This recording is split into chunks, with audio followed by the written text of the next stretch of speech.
Hello guys, is Genevieve Tabili Norman. Ito na pala yung grandstand namin sa sa Surigao.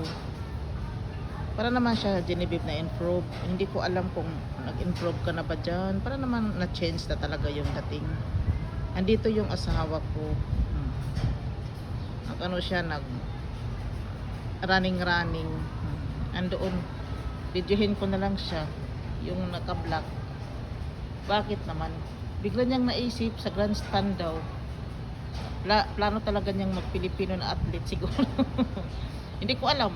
Bigla siyang napaisip sa grandstand.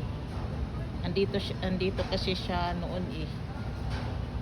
I videoing him, my husband.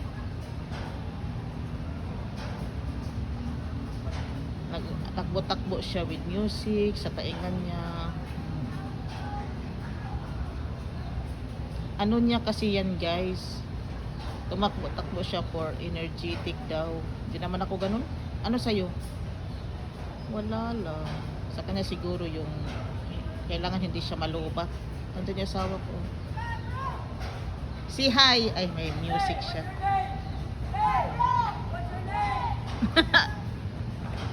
What's your name? The children shouting in there, what's your name?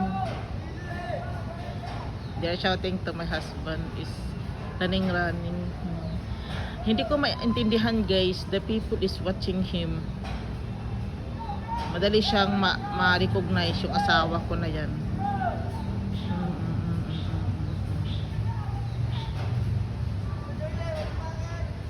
He is trying to hide. Ako din yung audience impact dito.